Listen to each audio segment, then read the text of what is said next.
This brings us on to the next of our three theories of external governance, institutional theory.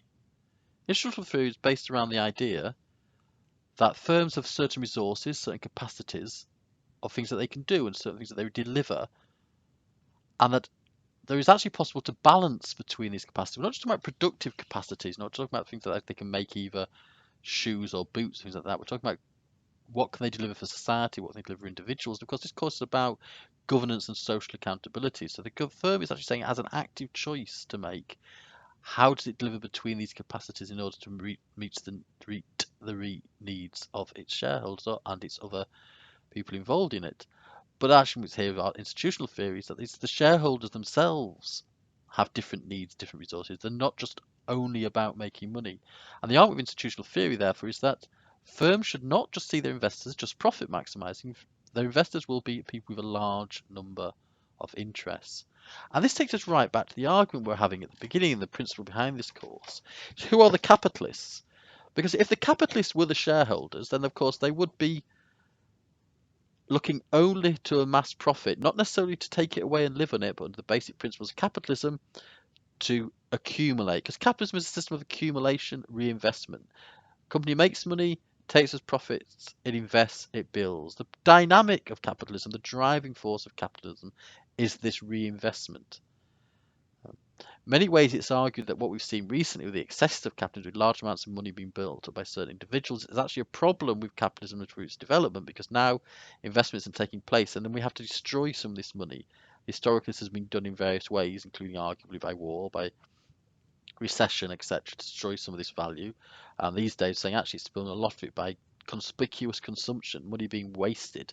So when you see these rich people are wasting money on the huge yachts, etc., say, well, that's exactly what they're doing. They're trying to take some of the excess out of the system because they don't have anything to profit it, to invest it in. And that's the major problems we have with capitalism at the moment, is finding profitable investments to actually use this money up.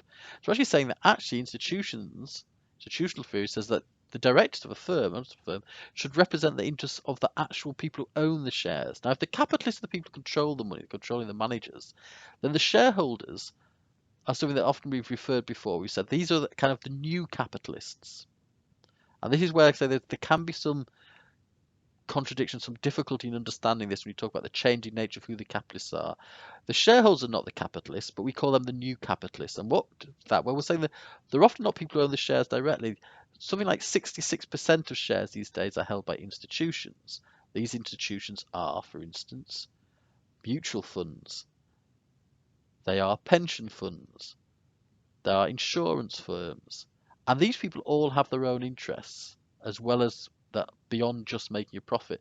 So, for instance, a mutual fund is a lot of small investors. It's people pooling their money small amounts each. And the actual returns on those mutual funds, it might obviously be nice to make a bit extra money, but in financial terms, it probably doesn't make a huge difference to their lifestyle compared to, for instance, the difference to the lifestyle it might make if the firm they own shares in was majorly polluting.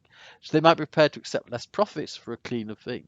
They may be prepared to accept less profits if we pay greater taxes to invest in education, invest in health, etc. The new capitalists, the ones as in the shareholders who own the shares at a distance via the institutions, have different interests to traditional profit maximizing capitalists. Therefore, institutional theory says that the director should represent these differences, and they should discipline and control the other type of new capitalist, who is the manager who actually controls capital, who controls the investment, etc. The capitalist is he who controls capitalism. The capitalist is he or she who drives the dynamic of capitalism through the investment. So the army is saying that actually the director should not represent them. And so therefore, how does it develop? And again, we start to see how governance and strategic management, how the actual operation of companies starts to come together. Because under institutional theory, there's a huge amount of management decisions that need to be taken under control of the directors. And one of the things that comes up about that is the idea that includes things like environmental scanning, looking at what's going on around you, building up the strategy formulation. What is the strategy? Saying, is the strategy about profit? Is the strategy about not damaging the environment? Is the strategy about sustainable development? Pension funds want long-term sustainable development. Short-term profits are not of great interest to them in that. They want to know that it's going to be around to pay people's pension in 20, 30, 40 years, not just that it's going to make a sum of money for directors and go bankrupt the following year. It needs long-term sustainability. So this is something that's saying directors should take control of and evaluate themselves to make sure whether this strategy is the right strategy in the interest of the institutional shareholders. And it's saying that it must be appropriate for its resources. If it's saying if again you're talking about insurance companies, they want an environment in which they're not making massive payments. One of the driving forces at the moment in order to sort of bring global warming under control, in order to reduce the output of greenhouse gases, has been the insurance companies, which are not anti-capitalist organisations. They are not poor organisations. They are capitalist organisations who are looking at losing a lot of money or simply become unfunctional. It is now impossible for an insurance company to sell flood insurance in many parts of the country, and certainly probably in the centre of York. Now, the industry is high risk might be good for insurance companies. They can sell expensive policies, but insurance policies that they know they're going to have to pay on every few years, well, they're no good. So, in fact, insurance companies are saying, no, we won't do these insurance policies anymore. We won't sell them anymore because it's just not worth it. A company that can't actually do its business will eventually disappear. So, therefore, it's in their interests as institutional shareholders to make sure that companies do not damage the environment. So the processes that are set up within the company must match the company's strategic advantages to the business environment the organization faces. So it must be aligning what the company does internally, what the company does externally with what it needs to do, what its interests are. And therefore, in this, we're relating actually towards strategy again, saying that a good corporate strategy must take on things that all its different stakeholders want, all the different organizations' goals, different policies, that tactics that are used. It must become a cohesive whole based on the reality of what the business is. And that's the reality as seen through its institutional shareholders, who may not be interested in short-term profit, may have other long-term interests in hand.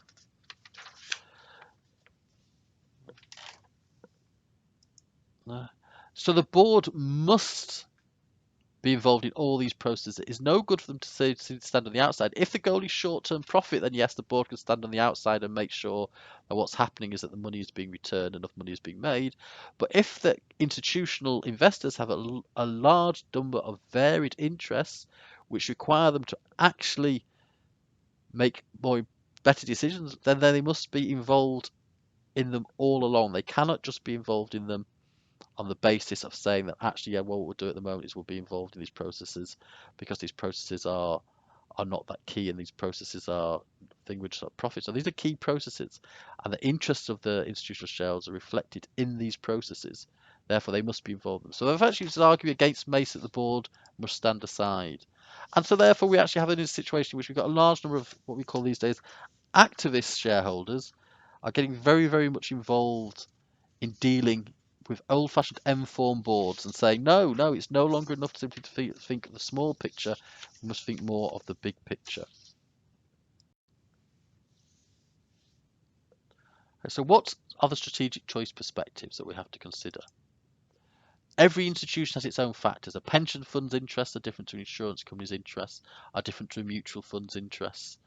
Their interests perhaps to a pension fund, California Public Employees Pension Fund, which has strong union influence, will often think in terms of not wanting to do outsourcing, wanting to keep redundancies down, making sure that jobs still exist, because it sees the importance of keeping jobs for its members. And if that means slightly lower returns, then that's fair enough as far as they're concerned, because it's important that people live. There's no good people saying our pensions be protected if we have to have 20 years of poverty before we draw it because we've had a pay increase. So they look at the bigger picture related to what their members want. So each of these things will adapt to a specific environment. The insurance company will adapt to the environments of global warming. It'll adapt to the changes that are going on around it. So it'll try and make sure that companies are reducing their carbon outputs. So again, there will be great differences. It's not only that the outcomes will differ, but the processes will differ.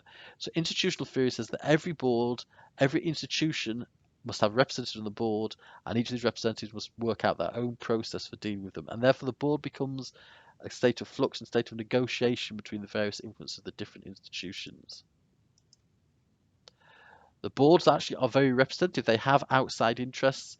They are rooted and defended. They have strength from those outside interests. They are less likely to be intimidated by a CEO. They are less likely to be pushed around by a CEO. They're not just there for free drinks. They're not just there for a few extra pounds. They're not just there for the prestige of sitting an important board. They actually represent the interest of big, wealthy institutions.